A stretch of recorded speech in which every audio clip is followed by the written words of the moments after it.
World news के sponsor हैं स्वागत, अदरक, लहसुन और मसाले 100% प्योर एंड हाइजीनिक। अस्सलाम वालेकुम, आदाब। मैं हूं खलील फरहाद। आइए देखते हैं नेशनल और इंटरनेशनल की अहम खबरें वर्ल्ड न्यूज़ में। शुरुआत करते हैं हेडलाइन से। फ्रांस में बढ़ती इस्लाम मुखालिफ लहर पर दुनिया की 25 बड़ी NGOs ने जताई तशवीश। फ्रांसीसी हुकूमत की इस्लाम दुश्मनी की तहकीकात का किया मुतालबा।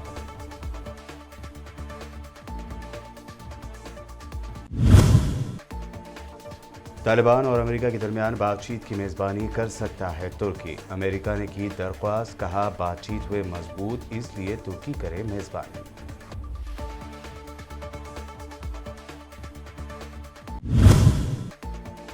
लेबनान में लगातार 8वें दिन वायलेंट प्रोटेस्ट जारी। एयरपोर्ट समेत कई अहम हाईवे कर दिए गए बंद। मुल्क में बढ़ती महंगाई, करेंसी के रिकॉर्ड गिरावट के खिलाफ एहतजाज कर रही है लेबनानी अवाम। तमिलनाडु में जीत का ख्वाब देखने वाली बीजेपी को लगा बड़ा झटका। अलायंस से अलग हुई एक्टर विजयकांत की पार्टी। मुश्किल हो गई AIADMK और बीजेपी की राह।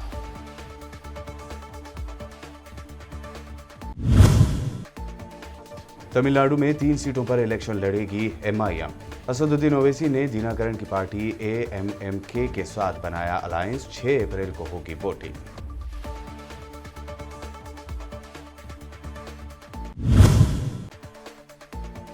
तेलंगाना के भैंसा टाउन में कम्युनल वायलेंस के बाद हालात कंट्रोल में। दफा 144 लागू। ड्रोन के जरिए रखी जा रही है नजर। निजामाबाद MP को भैंसा जाने से पुलिस ने रोका। और पेश खबरों की तफसील। दुनिया की 25 बड़ी NGOs ने यूरोपियन यूनियन से मुतालबा किया है कि फ्रांसीसी हुकूमत की इस्लाम दुश्मनी की तहकीकात की जाए। यूरोप के 11 कंट्रीज़ की 25 बड़ी NGOs ने यूरोपियन कमीशन की सदर अर्सला वोन देर लेनिन के नाम एक पिटीशन भेजी है। इन NGOs का कहना है कि यूरोपियन अदालत इंसाफ में फ्रांसीसी हुकूमत के खिलाफ मुकदमा दायर किया जाए, क्योंकि फ्रांस में मुसलमानों की मजहबी आज़ादी को ख़त्म कर दिया गया है और उन्हें अपनी मजहबी रसूमात अदा करने की भी इजाज़त नहीं दी जा रही है। पिटीशन में कहा गया कि फ्रांस ने कई ऐसे कवानीन बनाए हैं जिससे मुसलमानों की मजहबी आज़ादी को महदूद यानी लिमिटेड कर दिया गया है और मजहबी रसूमात की अदायगी पर सज़ा दी जा रही है। फ्रांस में इस्लाम दुश्मनी को सरकारी सरपरस्ती भी हासिल है। राइट विंग की इंतहा पसंद जमातों का हुकूमत पर दबाव इस हद तक बढ़ गया है कि फ्रांसीसी हुकूमत बेबस और मजबूर दिखाई देती है। फ्रांसीसी सदर इमानुएल मैक्रोन कई मरतबा इस्लाम दुश्मन तकारीर करते रहे हैं, जिसमें मुसलमानों को निशाना बनाया गया है। इसराइल के वजीर सेटलमेंट अफेयर ने कहा है कि फ़लस्तीन के शहर मगरबी किनारे के मज़ीद इलाकों को इसराइली अमलदारी में शामिल किया जाएगा। इसराइली न्यूज़ चैनल से बात करते हुए उन्होंने कहा कि ये कैसे मुमकिन है कि फ़लस्तीन के शहर मगरबी किनारे के जोड़िया और समारिया में रहने वाले 5 लाख अफराद इसराइली कानून के तहत नहीं रह सकते। इसराइल ने यही कानून गोलान हाइट्स में नाफिज किया और इसी कानून पर जोड़िया और समारिया में अमल दरामद किया जाएगा। इसराइली वजीर ने इस मंसूबे पर अमल दरामद से मुतालिक टाइमलाइन से मुतालिक कोई बात नहीं की। इसराइल ने गुज़िश्ता साल यानी पिछले साल 2020 में जुलाई में मगरबी किनारे के मज़ीद इलाकों को अपनी अमलदारी में शामिल करने का ऐलान किया था, लेकिन आलमी बरादरी के दबाव के बाद इस मंसूबे पर अमल दरामद रोक दिया गया था। लेकिन अब इसराइल इस मंसूबे को फिर एक मरतबा अमली शक्ल देना चाहता है।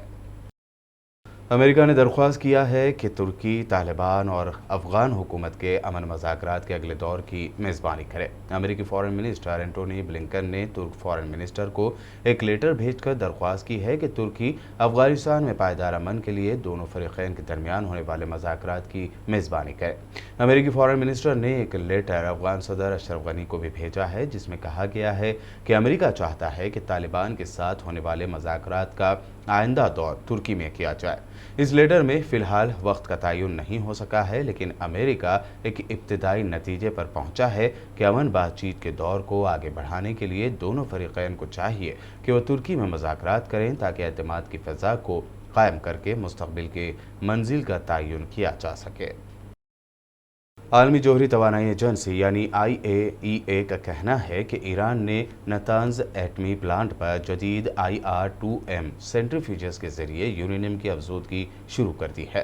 तफसीलात के मुताबिक बैनुल अक़वामी जोहरी तवानाई एजेंसी ने अपने मेंबर कंट्रीज को बताया है कि ईरान की जानिब से यूरेनियम की अफजोदगी साल 2015 के जोहरी मुआहदे की मजीद खिलाफवर्जी है। IAEA का कहना है कि ईरान ने सेंट्रीफ्यूजेस को UF6 गैस की सप्लाई शुरू कर दी है। रिपोर्ट में कहा गया है कि चौथे IR2M सेंट्रीफ्यूजेस को भी नस्ब किया जाएगा, ताहम UF6 गैस की सप्लाई शुरू नहीं की गई है, जबकि 5वें सेंट्रीफ्यूजेस लगाने का काम जारी है। सऊदी अरब के शाह सलमान बिन अब्दुल अजीज़ ने कोरोना वबा की वजह से हज व उम्रा सेक्टर के मुतासर अफराद और इदारों के लिए मराहत और सहूलत पर मुबनी मुतादिद नए पैकेजेस की मंजूरी दी है। इन पैकेजेस या इक़दामात में मुतादिद डिपार्टमेंट में हुज्जाज और मुअतमरीन को सर्विसेज फराहम करने वाले इदारों और अफराद को सालाना फीसेस और टैक्सों में छूट देने के इक़दामात शामिल हैं। ये सहूलियात हज व उम्रा सर्विसेज से मुताल्लिक़ उन इदारों को फराहम की जा रही हैं जो कोरोना वबा की वजह से माशी तौर पर ज़्यादा मुतासिर हुए हैं। वीडियो मीटिंग प्लेटफॉर्म से मुताल्लिक़ मशहूर कंपनी जूम के चीफ एग्जीक्यूटिव एरिक युवान ने अपना 1 तिहाई से ज़्यादा हिस्सा डोनेट कर दिया है। कंपनी के बयान के मुताबिक एरिक ने गुज़िश्ता हफ्ते तकरीबन 1.8 करोड़ शेयर्स डोनेट कर दिए। इन शेयर्स की कीमत तकरीबन $6 अरब बनती है। वाज़ेह है कि गुज़िश्ता बरस जूम प्लेटफॉर्म की मांग में इजाफे के सबब इसके शेयर की कीमत 400 के करीब बढ़ गई थी। इसके नतीजे में एरिक दुनिया के अमीर तरीन अफराद की फहरिस्त में शामिल हो गए थे। एरिक 15.1 अरब डॉलर की खालिस दौलत के साथ दुनिया के अमीर तरीन अफराद की लिस्ट में 130वें पोजीशन पर आ गए थे। लेबनान में एहतजाजी मुजाहिरीन ने मुख्तलिफ इलाकों में मरकजी रास्तों को बंद कर दिया। इनमें ज़्यादातर रास्ते दारुल हुकूमत बैरूत आने वाले हैं। मुजाहिरीन डॉलर के मुकाबले में लेबनानी करेंसी की रिकॉर्ड गिरावट, महंगाई और मुल्क के सियासी बहरान में डूब जाने के खिलाफ एहतजाज कर रहे हैं। यह मुसलसल 8वां दिन है जब बैरूत में दाखिल होने वाले ज़्यादातर रास्तों को बंद कर दिया गया है। एहतजाजियों ने कचरे के ढेरों और टायरों में आग लगा दी। बैरूत के जुनूब में कई रास्तों को बंद कर दिया गया है, जिनमें अहम तरीन एयरपोर्ट जाने वाला रास्ता भी शामिल है।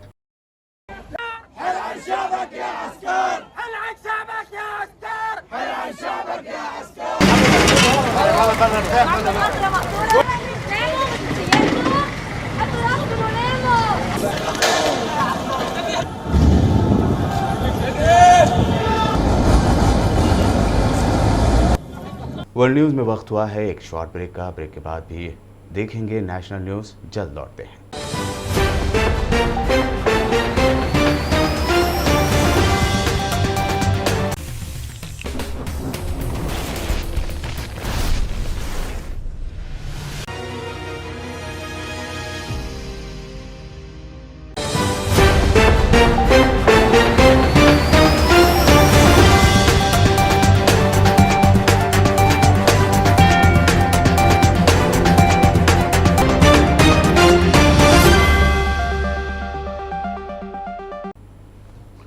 ब्रेक के बाद आपका दोबारा खैर मकदम है। बढ़ते हैं मज़ीद अहम खबरों की जानिब। लोकसभा में महंगाई के मामले पर अपोजिशन ने बजट इजलास के दूसरे दिन भी आज ज़बरदस्त हंगामा किया, जिसके सबब क्वेश्चन और फिर ज़ीरो और भी मुतासर रहा। मुसलसल हंगामे की वजह से लोकसभा की कार्रवाई कल तक मुलतवी कर दी गई। महंगाई के इशू पर मोदी सरकार को घेरते हुए अपोजिशन के अरकान ऐवान के दरमियान में आकर नारेबाजी और हंगामा करने लगे। ऐवान में कांग्रेस के लीडर अधीर रंजन चौधरी ने कहा कि ऐवान में अपोजिशन जमातों के मेंबरों के खिलाफ इम्तियाजी सलूक किया जाता है। हम ऐवान में जो भी मसला उठाना चाहते हैं वो टीवी पर नहीं दिखाया जाता है। तमाम मेंबर्स के हुकूक एक जैसे हैं, लेकिन हम जो भी कहना चाहते हैं हमें ब्लैक आउट कर दिया जाता है। ऐवान की कार्रवाई के दौरान कैमरा सब पर होना चाहिए।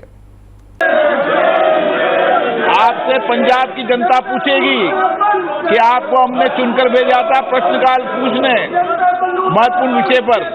अच्छा जाए और अपनी बात रखें। माननीय सदस्यगण, हम सबने ये सहमति बनाई थी कि हम प्रश्नकाल को पूछना चाहूंगी माननीय मंत्री जी से कि ये कह रहे हैं कि सरकार ने किसानों को एक विकल्प दिया है, लेकिन इस विकल्प के विरोध में किसान पिछले 4 महीने से बैठे हुए हैं सरहद में। आज सरकार ने एक और नया नोटिफिकेशन FCI ने निकाल दिया है कि सरकारी प्रोक्योरमेंट जो हमारे देश की, हमारे राज्य की इकोनॉमी जिस पे डिपेंडेंट है, वो सरकारी प्रोक्योरमेंट FCI उन्हीं से करेगी जो किसान अपने लैंड रिकॉर्ड्स अपलोड करेंगे। मैं उस राज्य से आती हूँ सर जहाँ पे 40% वैसे लोग हैं जिनकी जमीनें नहीं है।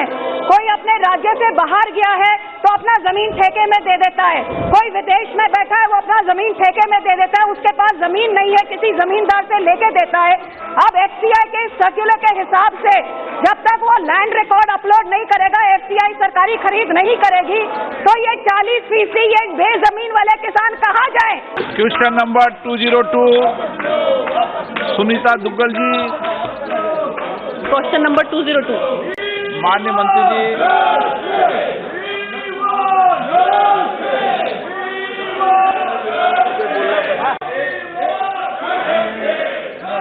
आपकी अनुमति से प्रश्न पूछने दो, उसमें टाइम आप। अरे भाई तो फिर बात नहीं आएगी। नहीं प्रश्न पूछने दो, तब बात करो।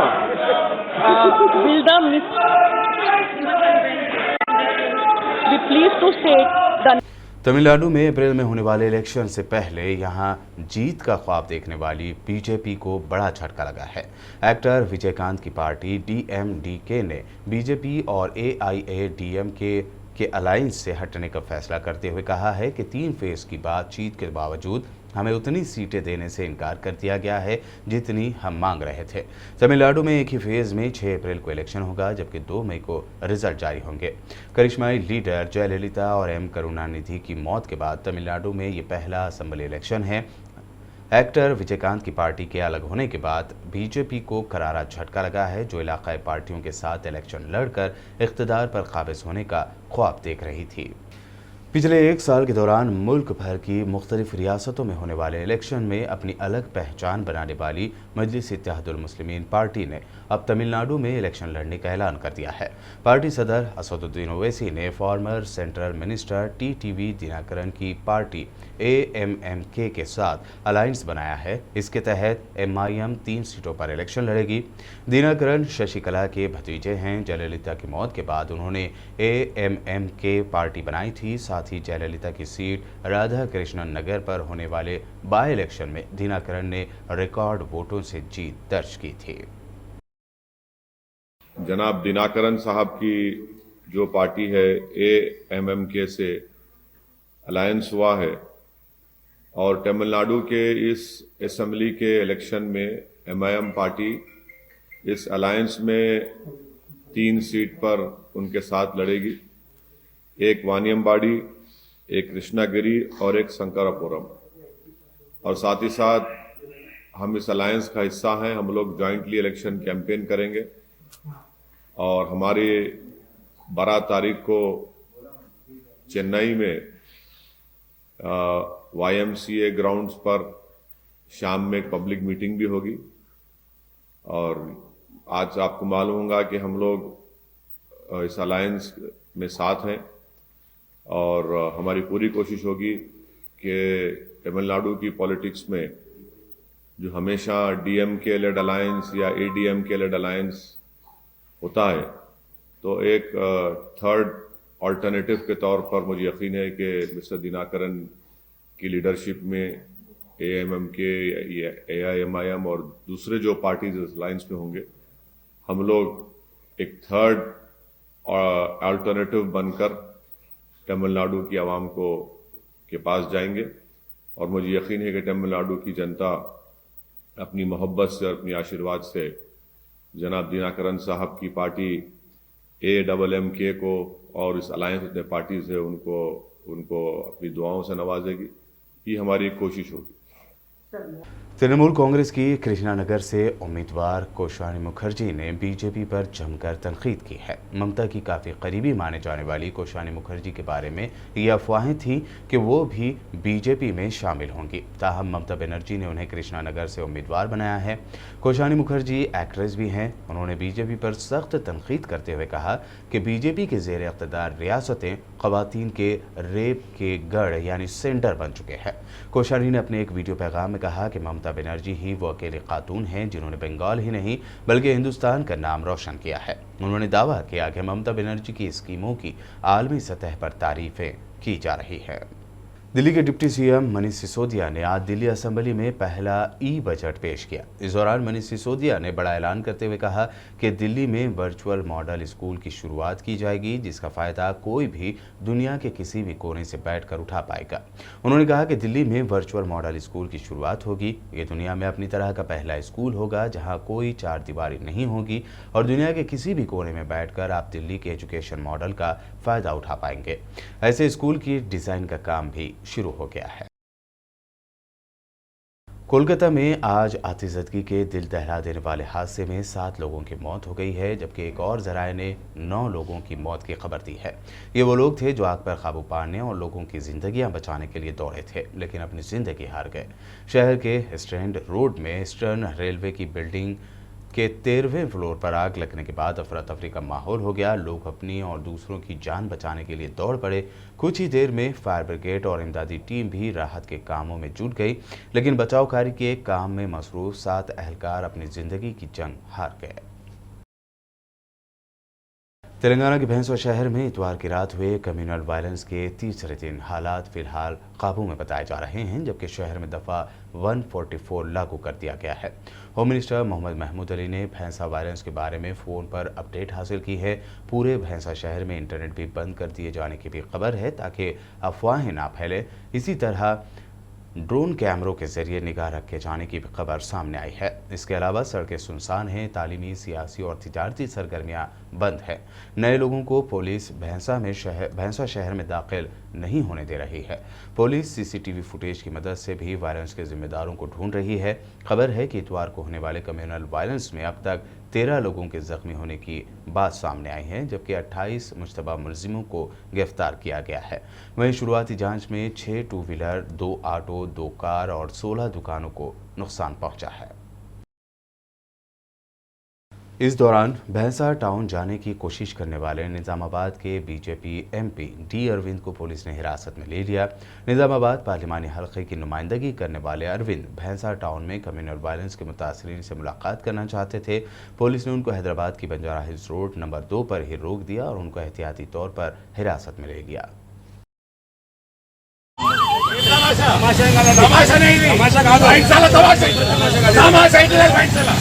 ప్రతి సంవత్సరం పెంచాలి ప్రతి సంవత్సరం తమాషా చేస్తున్నా పోలీసులు మేము కాకి యూనిఫామ్ అని హిందువులు పట్టుకుంటా పోతున్నా అరే నాకు రాజు కూడా పోనీ నేను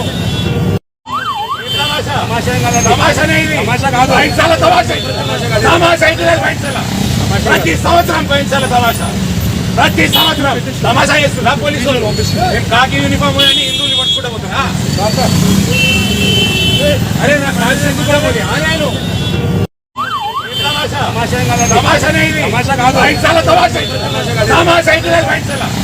ప్రతి సంవత్సరం పెంచాలి ప్రతి సంవత్సరం తమాషా చేస్తున్నా పోలీసులు మేము కాకి యూనిఫామ్ అని హిందువులు పట్టుకుంటా పోతున్నా अरे ना राजू కూడా పోనీ। और अब आखिर में हेडलाइंस पर एक और नजर। फ्रांस में बढ़ती इस्लाम मुखालिफ लहर पर दुनिया की 25 बड़ी एनजीओज ने जताई तशवीश। फ्रांसीसी हुकूमत की इस्लाम दुश्मनी की तहकीकात का किया मुतालबा।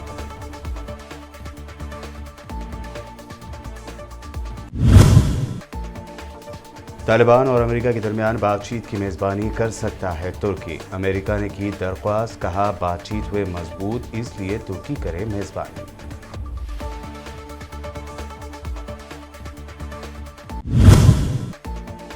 लेबनान में लगातार 8वें दिन वायलेंट प्रोटेस्ट जारी। एयरपोर्ट समेत कई अहम हाईवे कर दिए गए बंद। मुल्क में बढ़ती महंगाई, करेंसी के रिकॉर्ड गिरावट के खिलाफ एहतजाज कर रही है लेबनानी अवाम। तमिलनाडु में जीत का ख्वाब देखने वाली बीजेपी को लगा बड़ा झटका। अलायंस से अलग हुई एक्टर विजयकांत की पार्टी। मुश्किल हो गई AIADMK और बीजेपी की राह।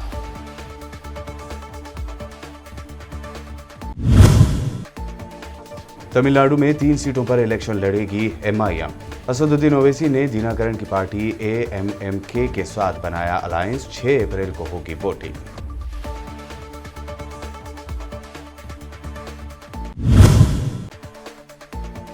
तेलंगाना के भैंसा टाउन में कम्युनल वायलेंस के बाद हालात कंट्रोल में, दफा 144 लागू, ड्रोन के जरिए रखी जा रही है नजर। निजामाबाद एमपी को भैंसा जाने से पुलिस ने रोका। वर्ल्ड न्यूज़ में ये थी अब तक के अहम नेशनल और इंटरनेशनल न्यूज़। यूट्यूब पर हमारे चैनल को सब्सक्राइब जरूर करें। मजीद अपडेट्स के लिए बने रहिए हमारे साथ और देखते रहिए BBN चैनल।